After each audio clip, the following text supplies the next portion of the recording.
Là, bonjour. Hein, là, je vous dis, je vous dis bonjour, je vous dis bonsoir et bienvenue à notre cours de gestion de projet. Là, tout de suite, ce que je vais faire, je vais partager avec vous l'écran. Hein, on est là, et aujourd'hui, ce que nous allons voir, et c'est encore des concepts. Mais là, écoutez-moi, je suis en train de regarder tout ça pour vous. Hein. C'est là, ce sont ces concepts que nous allons voir ensemble. Ce sont des concepts, on les appelle des concepts en gestion de projet. Vous pouvez regarder ça, tout ça avec moi. Et là, comme je vous dis, on va parler de la gestion de projet, on va parler de plusieurs concepts et ces concepts vont vous aider à mieux appréhender le cours parce que chaque discipline a un langage conceptuel. Et l'avantage de tout ça, c'est la brièveté. Avec un concept, on peut dire beaucoup de choses. Et de plus, les concepts, à mon avis, maîtriser la gestion, c'est maîtriser les concepts. Maîtriser les concepts, c'est maîtriser la gestion. Et gestion de projet, c'est gestion, mais on va comment gérer les projets. C'est la même chose en termes de gestion, mais ce sont des projets qu'on doit gérer. Et, et je commence avec un concept d'ingénieur d'affaires, responsable d'affaires, ce qu'on appelle job engineering. Hein, c'est l'ingénieur qui assure les contrats, le déroulement et après l'achèvement du projet. Il peut aussi être, comme je vous dis, le chef de projet. OK? Ensuite, il y a l'objectif du projet. Ça, c'est important. L'objectif du projet. Project objective. Quel est l'objectif? L'objectif, c'est le but à atteindre.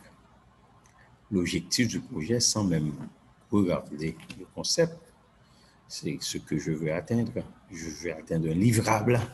Hein? Le but à atteindre en termes mesurables. Hein? L'atteinte de l'ensemble des objectifs correspond à l'exécution complète du projet et à sa réussite. Je veux construire un bâtiment. Je veux construire une maison. L'objectif, c'est d'avoir ma maison, la maison que je veux construire. Et il faut regarder les coûts, il faut regarder les délais, il faut regarder la performance technique et il faut regarder les risques. Ce sont des éléments importants. L'argent, le délai, le temps, la performance technique et on parle des risques. C'est l'objet du projet, project objective. Et ce qu'on veut, c'est pour pouvoir satisfaire le client.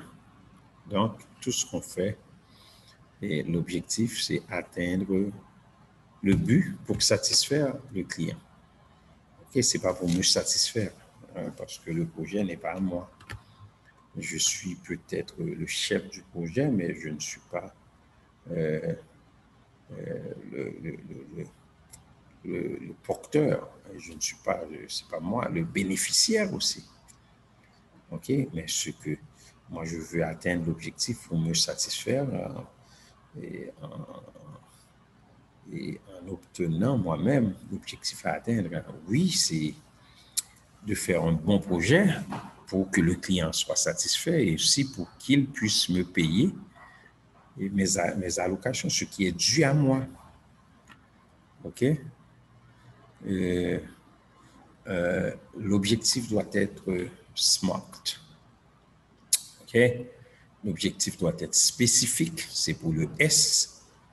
M, c'est pour mesurable, spécifique, mesurable. L'objectif doit être acceptable On est là. L'objectif doit être réaliste et il doit être temporel. OK? Spécifique, mesurable, acceptable, réaliste et temporel. Je m'explique. Lorsqu'on dit l'objectif est spécifique, OK? Je dois remettre cette maison. OK? Mon objectif, c'est de remettre la maison le 25 janvier, le 30 janvier, le 19. Est-ce que vous comprenez? Donc, ça doit être spécifique. Soit il va y avoir une mesure, ça doit être mesurable. Ça va me prendre 3 jours, 1, 2, 3. Ça doit être acceptable par les deux partenaires, ou en d'autres termes, les acteurs, tous les acteurs. Hein? Et ensuite, ça doit être réaliste. Ça veut dire pas chimérique. Chimérique, c'est quelqu'un qui veut faire quelque chose qui est grotesque. Grotesque dans le sens que c'est pas réalisable. C'est pas réalisable. C'est quelque chose qui est chimérique. C'est lorsqu'on dit bâtir, les gens qui veulent bâtir des châteaux en Espagne. Très difficile. Il faut que la chose soit réaliste et temporelle. Ça veut dire dans le temps. C'est important. Dans le temps. C'est pour cette raison qu'on dit l'objectif doit être SMART. OK?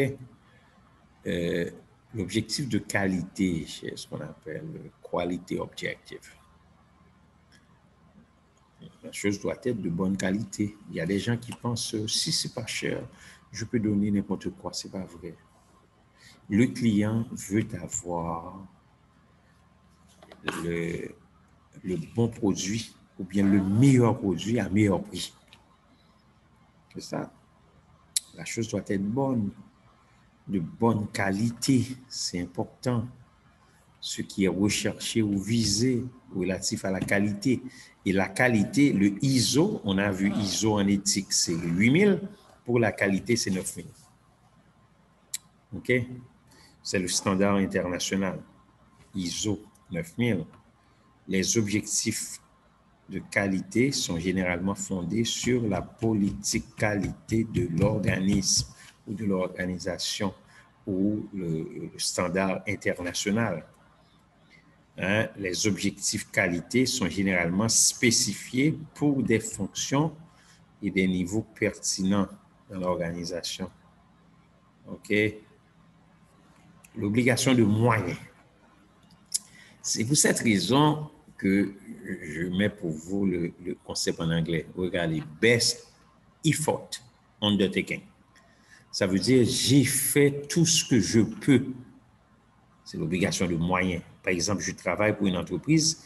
Si je fais tout ce que je peux, c'est mon obligation de moyens. Ce n'est pas une obligation de résultat. Est-ce que vous comprenez là? Mais pourtant, si on a ce qu'on appelle un consultant qui vient pour nous donner une consultation, je peux vous dire là, vous avez une obligation de résultat. Vous devez donner des résultats.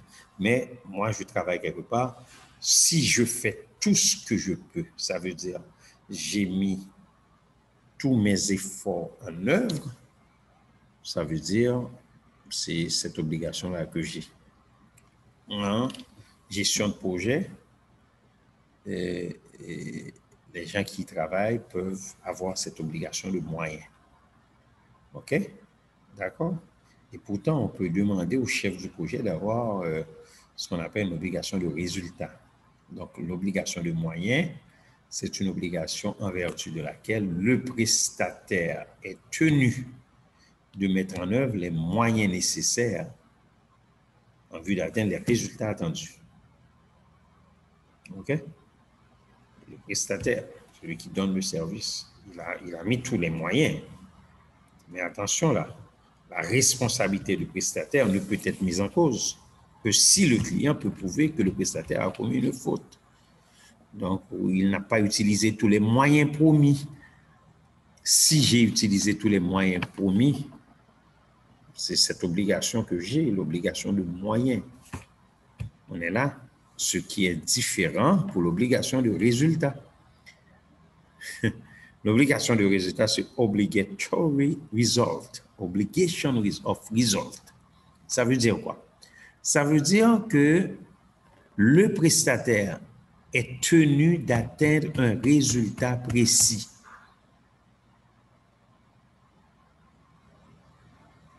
Le résultat doit être précis. Par exemple, vous avez promis de faire ceci, vous devez le faire. Parce que vous avez tous les moyens, là. C'est à vous de donner ce résultat. Hein? Ça permet au client de mettre en cause la responsabilité du prestataire. Parce qu'il avait promis, dans le contrat, il avait promis. Hein? Il avait promis de faire quelque chose, il avait promis de donner un résultat, le résultat n'est pas atteint. Donc, là, j'ai des problèmes avec lui. OK? Je constate que le résultat promis n'a pas été atteint. Je demande à cette personne-là, la personne est fautive. C'est l'obligation de résultat. OK? Et lorsqu'on fait un projet, chers amis, on doit avoir un plan de management du projet. C'est ce qu'on appelle le PMP. Project Management Plan. OK? C'est un document ou un ensemble de documents qui décrivent comment le projet sera réalisé, suivi et piloté. Piloté, c'est ISO 21500. Ça veut dire en termes de temps. Et ça veut dire j'ai piloté le projet. Un projet bien piloté, c'est un projet qui termine à temps. J'avais dit 25, j'ai terminé 25. Le projet a été bien piloté. Là aussi, le plan de management comprend d'autres plans. On y fait référence tels que ceux qui concernent l'organisation, c'est-à-dire la structuration, les ressources, le planning, la planification, le budget, les risques, le management des risques, le management de l'environnement, la qualité. Ce sont des plans qui peuvent faire partie du plan du management, les approvisionnements, la sécurité, le management en matière d'hygiène, la gestion de la sûreté.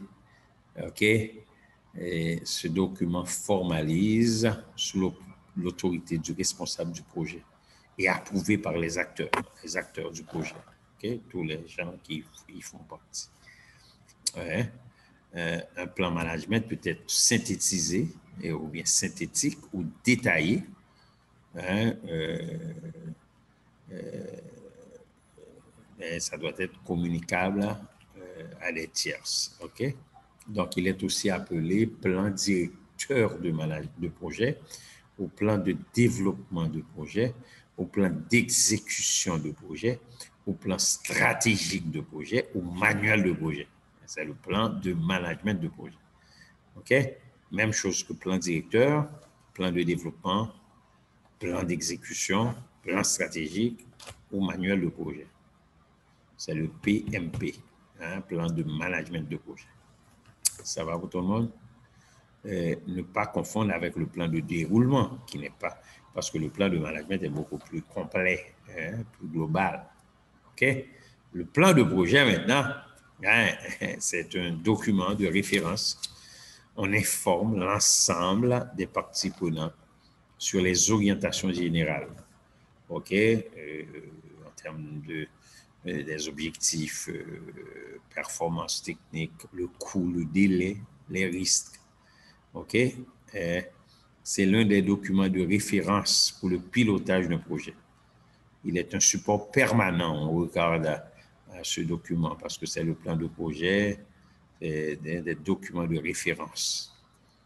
On dit aussi fiche projet ou dossier projet. OK? Et il est l'un des éléments du plan de management de projet. Le plan de projet fait partie de ce qu'on appelle le PMP, Plan Management de Projet. OK? Le planning, ce sont des éléments que nous allons voir tout au cours de notre cours. Hein?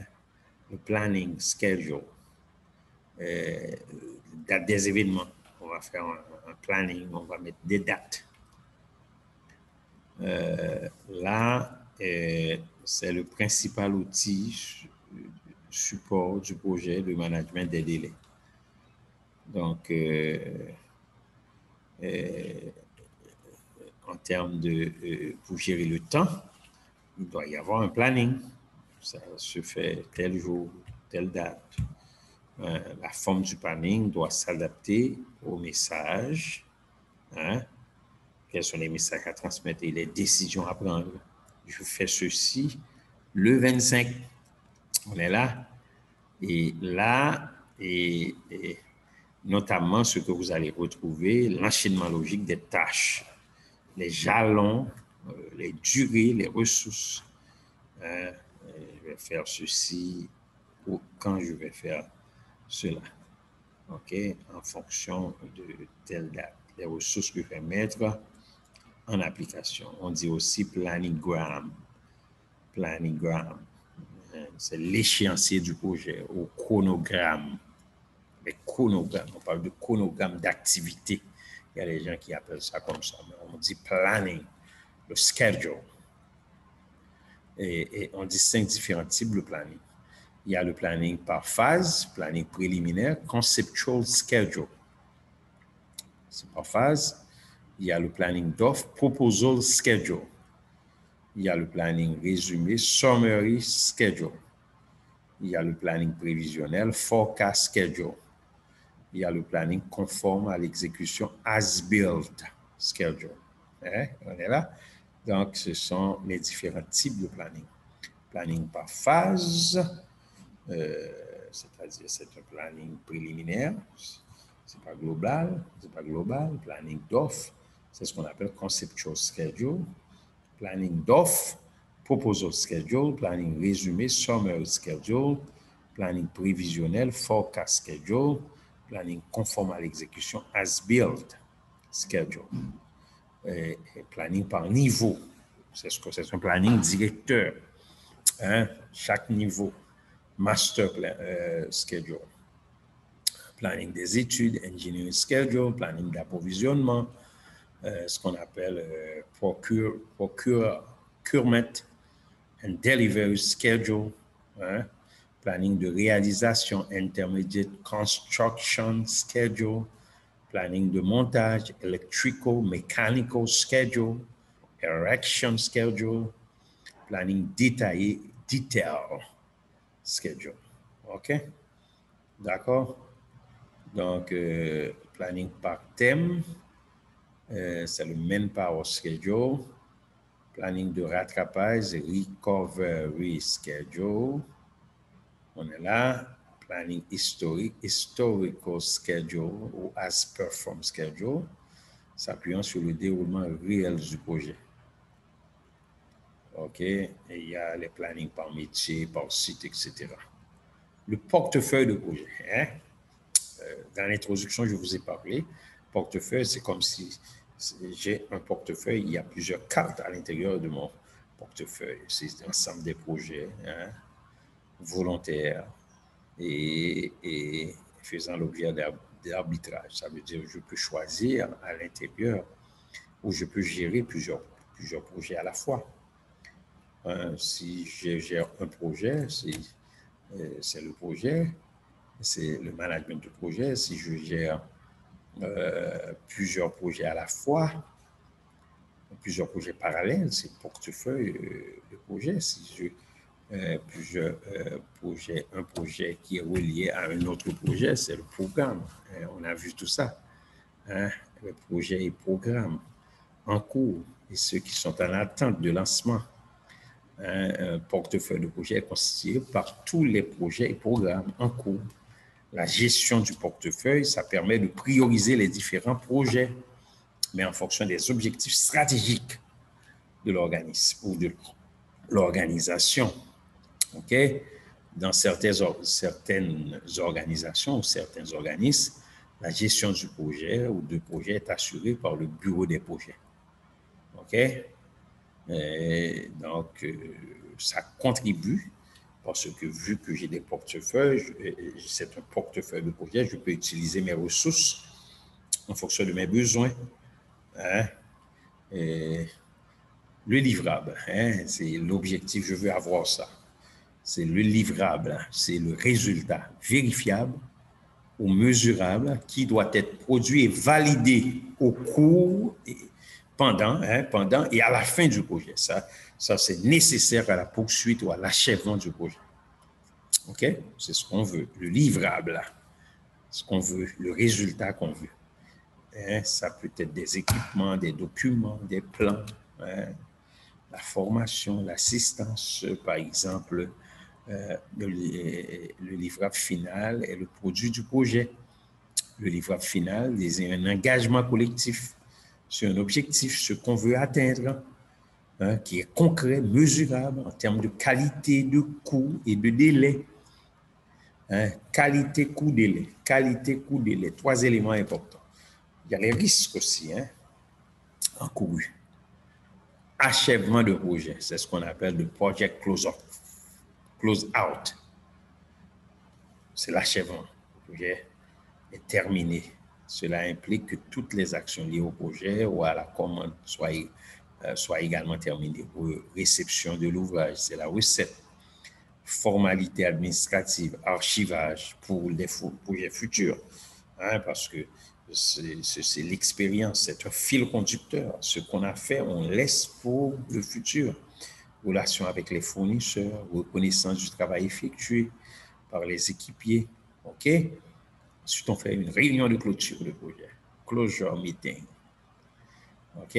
Là, la réunion est organisée à la clôture du projet par le responsable, parce qu'on veut analyser le projet et d'en tirer les enseignements. C'est important. Débriefing. Ouais. Donc, elle marque la fin du projet et ça permet d'officialiser la fin du projet. Ça permet le transfert du produit aux utilisateurs. Ça permet d'enregistrer les réalisations effectuées. On est là. Et la réunion de clôture, ça permet, on continue, ça permet de déterminer les écarts constatés, de tirer les enseignements, les bénéfices, hein, comme je vous dis, d'informer les différentes parties prenantes au projet des résultats du projet et de valoriser les diverses contributions. OK? C'est la réunion de clôture du projet. D'accord? Merci beaucoup. Donc, on a quasiment terminé avec les concepts et on va voir autre chose la prochaine fois. Merci beaucoup et au revoir.